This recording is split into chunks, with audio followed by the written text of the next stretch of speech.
Welcome to Walking with Jesus Bible Study. We're going to be in the book of Titus, chapter 2, verses 13 and 14. 13. Looking for that blessed hope and the glorious appearing of the great God and of our Savior Jesus Christ. 14. Who gave himself for us that he might redeem us from all iniquity and purity unto himself a particular people, zealous of God of good works. And I'm going to repeat that. 13. Looking for that blessed hope and the glorious appearing of the great God and our Savior Jesus Christ. 14. Who gave himself for us that he might redeem us from all iniquity and purity unto himself a peculiar people, zealous of good works. When it is said that we, Christians, are temporary residents of this earth, it is because we are waiting for a greater glory to come, the return of Jesus Christ. Because of the heavenly assurance that we have, we shouldn't fear this day, but the world should, because the world is going to meet its end and in destruction. But we, children of God, are to rejoice because Christ is coming for all of us. We are going to be called home, taken up. Now, I don't know how old many of you people on there, but I don't know how many times I survived the end of the world. But back in 2000, they just thought the world was going to end. Everything was just going to flip. They couldn't do calculations or whatever that, and the aliens was all going to come, and there was people standing on top of buildings with posts saying, "Take me home, take me with you." How funny is that? But it's kind of ironic, because when the end of the world does come, we're all going to be saying, "God, take me home, take me home."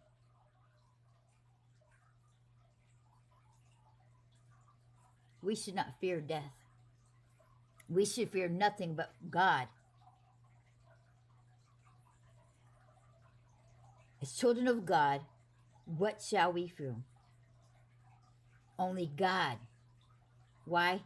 Because nothing can touch us. Oh, it may kill this body,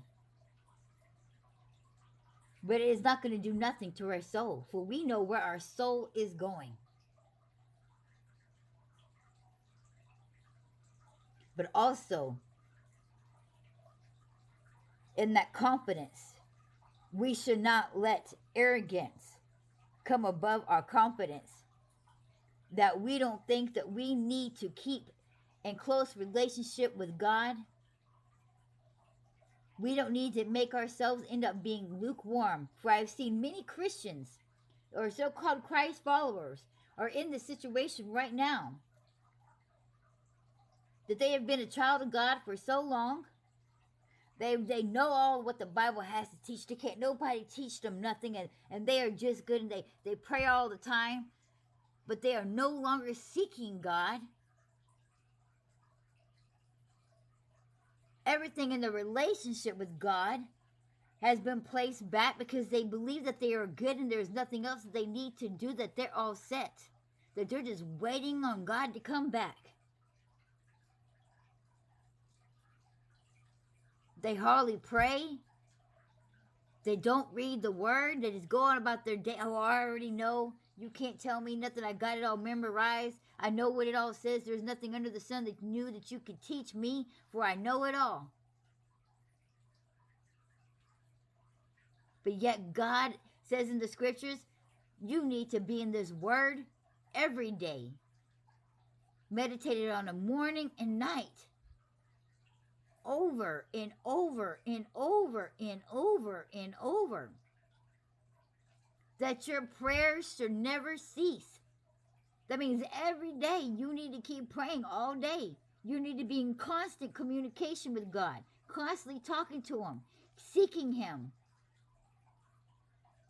Speaking to Him. Who?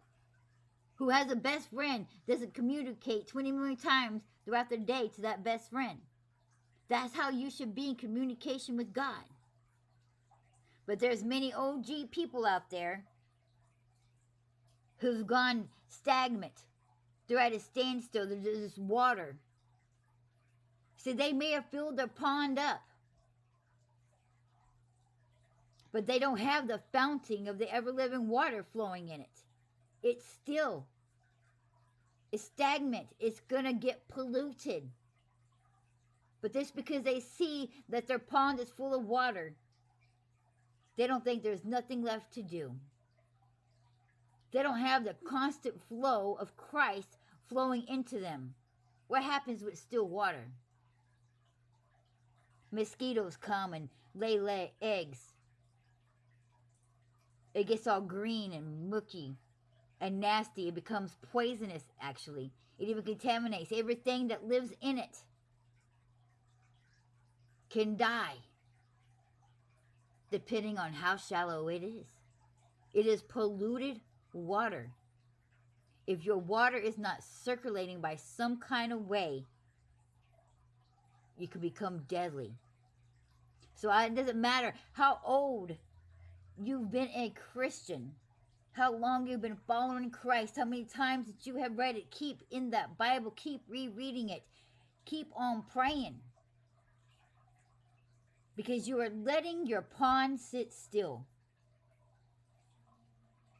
Anybody who knows who lets water still outside, where does it get filled up? Satan is going to take over it. He's going to fill it up. He's going to start laying his eggs, the mosquito eggs in your pond that's sitting still. Your water that is sitting still is going to be nasty. It's going to be no good. If you wonder how there's going to be so many lukewarm Christians, where God is going to turn them away. He's going to say, I don't know you anymore. You can't even hear the sound of my voice anymore. You don't know me. I don't know you. We just know of each other.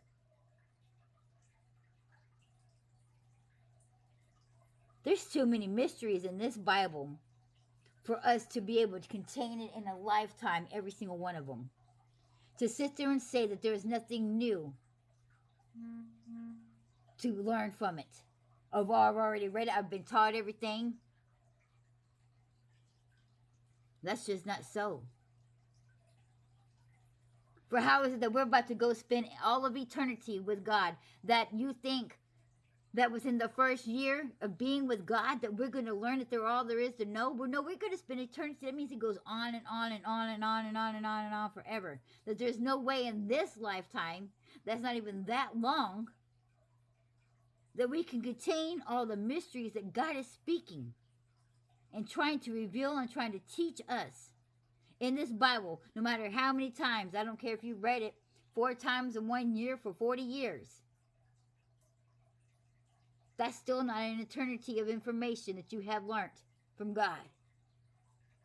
To where you have to sit there and say, there's nothing new for you to learn. God is too mighty and too powerful and has just too much information for you to say there's nothing new for you to learn and to understand.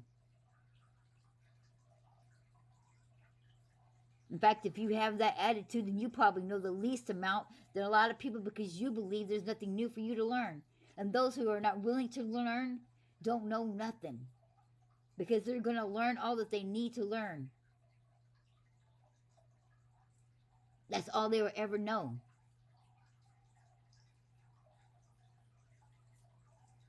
I don't know about you, but I want to always be like, show me. Let me learn something new. Teach me.